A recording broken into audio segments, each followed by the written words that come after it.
This is Eagle Al, and today I'll be talking about Ben VanSumeren balling that fullback, and he's a guy that needs to be talked about. Also, Saquon Barkley mad at the Giants and they fans. And lastly, we gotta talk about Cooper DeJean. He continues to prove me wrong, but let's get straight into it. Yards away from your career high. I would love for you to get that, but that's up to you. It's all good. I just don't want. I'm going to take out all the starters if they don't score. You good? Let them eat. You sure? Yeah, good.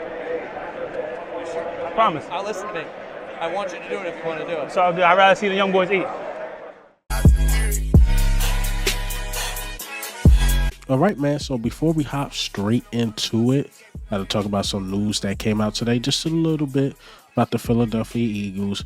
So everybody that was planning on having a Kelly Green night on week 9 against the Jacksonville Jaguars, that game was flexed out. Now, a guy that's possibly going to be home like me, the game starting at 4 o'clock is great for me, but I know some people probably had to rearrange things, no telling what you had to do. But going from night into that 4 o'clock range, again, good for me as a fan. But I know people that bought the tickets and Kelly Green that night. It seems phenomenal, but I wasn't mad that the game got flexed out. But I'm like, okay, our game got flexed out. Who will they show Sunday night? And they decided to pick the Colts, and it was another team. It was the Colts versus the team not coming to my mind. But let me know in the comments the team. But I know the other team was good and the Colts is the bad team. So I'm like, there was really no big difference. I thought it was going to be the Lions in Green Bay. That would have been a good game for Sunday night. But I'm telling you, it's not a game you want to stay up at night and watch. Trust me, it's not, unless you're a fan of the teams. But another news that I had to talk about is that we got some weird lopsided stats on the offense and defense. A lot of us keep talking about, well, the first quarter, we had all these slow starts, but what are we ranked in the other quarters, right? How do the Eagles look in the other quarters? And actually, they look phenomenal. So first quarter, we ranked 32nd, as everybody know. Second quarter, we're 6th. Third quarter, we're 9th. And fourth quarter, we're 8th. So that lets you know we're not having problems closing games. We just having problems starting them. And sometimes that could be a huge problem. Like when we played the Tampa Bay Buccaneers, yeah, we didn't have anybody. So I don't want to use this game as an example, but I have to use it as an example.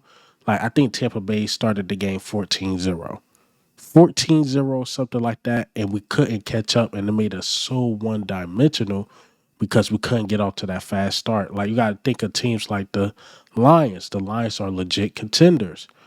The Lions start games fast, and you don't want to play catch-up with the Lions. You got to find a way to start these games faster because I like how we ranked in the other quarters. Even if you could get to 15th, 14th in the league in the first quarter, you're a solid team. Really solid team. And we got a lopsided stat on the defensive side of the ball, too. So the Philadelphia Eagles NFL ranks on a defense after 6 games. So we 6 allowed and completion percentage. 19.2 points allowed per game, which is 7th. That's really good. We have 19 sacks now, which is 7th in the league. Wow. The way we started the season not getting sacks. Now we just been on the roll. Look, 304 yards total allowed per game. 9th, 109.2 yards per game allowed. 9th, 115 rushing yards allowed per game. 15th. And the one that's staggering is we only have 2 takeaways. As good as the defense been, if I had to nitpick, we're not getting takeaways at all. At all. And we're last in that. So that lets you know if this defense can find a way to start taking the ball away, we can be great. Great. Now the defensive line is getting there. But these corners, man, none of our corners got the best hands. And I think CJ Gardner-Johnson got one of the better hands. He even missed one. It was a flag, but it hit him right in the chest. It did bounce to Reed Blankenship and it was turned around, but bro, that was a play like for real, for real. Gotta catch that. There was one Quinyon was literally running a route for neighbors, had his hands up like a wide receiver, and it just slipped right through. So we're not catching picks. We're not getting fumbles. I just don't know what it is. But we got to get takeaways because takeaways can, you know, help a team. It can really help us. Like, for example, if you want to go back to Atlanta, I know the Saquon drop in Atlanta, I won't say it hunt us, but it's like, man, if he would have caught that, maybe, we had just had one loss instead of two. But there was something that happened in the beginning of the game. Quinyon could have had a pick six, hit him right in the hands. It looked like he could have just ran upfield for a touchdown.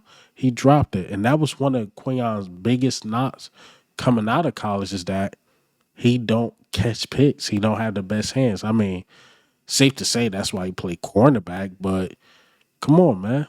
Come on, Quinyon. Gotta catch those. Gotta catch those. I think literally every game he had an opportunity to catch a pick, and he just didn't. Imagine Quinyon with like 5, 6 picks right now. He would definitely be mentioned with Rookie of the Year because Eagles fans, we're talking about Rookie of the Year, but outside of us, nobody else talking about it because analysts and stuff are somewhat lazy. If they don't see take turnovers like fumbles or picks, they don't look at everything else. They don't. So Quinyon is having a phenomenal year, but he got to take the ball away. He got to take the ball away because most of the picks are coming his way. He's a rookie and he's having this phenomenal years, and QBs are still testing him. I promise you, next game he's gonna have one coming his way again. Now, will he catch it? We will see. We will definitely see. But let's get into the topics, man. Ben VanSumeren. Ben VanSumeren, he is having a great year. And not at linebacker. Not at linebacker. He is having a great year at fullback.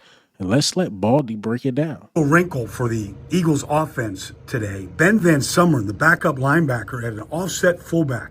Ran him on about 5 snaps, but this block right here on Bobby Okereke, man, and then you got Dickerson up here on McFadden and Saquon, that's all he needed. He needed that runway and made the safety miss, and he was off to the races for 41 yards. They couldn't tackle him in the open field. And then this, you watch him on here on this Kenneth Gainwell run, and here he is, offset. It's going to be a counter. You're going to step to the right, counter back to the left here. Little wind back play. And he kicks out an Ojulari, and boy, did he kick him out. And he was pumped. He was really pumped when Gainwell broke a tackle right there, picked up 14 yards. Like, nice little wrinkle for the Eagles. Using the roster, finding a lead blocker right there. Like, 2 good runs. One big explosive run for Saquon. Yo, VanSumeren. This is why this is a guy that is needed, a guy that is willing to do it all just to see the field. Like the blocks he made for Kenneth Gainwell and Saquon Barkley, not really a quote unquote fullback, and he's doing one hell of a job. Like, yo, he's doing so good at fullback. It's like, why even list him as a linebacker? You might as well officially list him as a fullback. And that's how good he's been because one of the things Saquon coming to Philadelphia is that are we going to run I formations for him and, have that extra blocker in the backfield with him? I don't know how the Eagles were going to do it because we weren't signing no fullback. Maybe they would have used the tight end, but Grant Calcaterra is not the best blocker. We did sign Jack Stoll, but I don't know if Jack Stoll can come out the backfield like that. But VanSumeren looked phenomenal doing it. And you guys know I like to talk about guys. We talking about Saquon, the Philly Bulldogs and stuff like that. But there's always a guy that's having a great day and nobody talks about. And I try to get to that guy, and that's VanSumeren. VanSumeren had a great day in New York or New Jersey, I should say. Shout out to North Jersey. Don't like them, but I love my hometown. And VanSumeren had a great day. And he continues to do it. I mean, when they line him up at fullback, just know we about to get some yards for real, for real. He been so good at fullback. We got to run the play. like a trick play or something in the red zone for him. Give him a touchdown, man. He deserves a touchdown the way he's been blocking. We beating the Bengals by a lot of points. Give my man Ben VanSumeren a touchdown, man. Toss him one, Jalen, or if we blowing the Bengals out, toss him one. Kenny Pickett. All right. All right. So that's all I got to say about Ben VanSumeren. Let's talk about Saquon Barkley. Saquon Barkley was more mad at the Giants than what we thought. But let's listen to A.J. Brown and Darius Slay. They started first booing him. Okay, that's how they want to do it. That's how they want to play. Okay. They don't let, you know what I'm saying? He lit now. Like he done unleashed the animal. Like you can see, like he was in a whole nother zone. It's because y'all kept booing him every time he touched the ball. You know what I'm saying? Y'all booed my man every time he touched the ball, and that's why it made him go crazy. He came to the sideline very amped up because he really wanted some love from y'all to just show his appreciation because it's different for Saquon. It's very, very different for him because they did not like trade him away. They just like let him walk. You know what I'm saying? Like, hey, go find another team. We can find better. You know, and that's how I look to him. You know what I'm saying? So, and that's what happened to you. Yeah, and he found better over here, and that's why he doing what he do over here. But Happy are you for Saquon? Extremely happy. He held it in all week. He tried his best. If he said otherwise, he lying. But I'm excited for him. I'm happy for him. You know, and he deserves it. He said you gave him. Sound like a guy that was pissed, and not only pissed about being booed, he's seen his jersey getting burnt. And my thing with the Giants fans, it's like, how don't you guys see this? Like, y'all had mad opportunities to pay him. I tried to lowball him. He said, nah. Came to the Eagles. He's in a great situation. And he's winning. He's winning. Pooped on y'all. I think y'all booing him made it great for us. So you know what, Giants fans? He with us for the next 2 years. Every time we go to MetLife, boo him. Just boo him so he could go for 170, 180 yards. Just keep doing it. And watch what happens. Because y'all got a dominant defensive front. But it was only so long. It was only so long. So shout out to Saquon Barkley. And I got to talk about this last topic.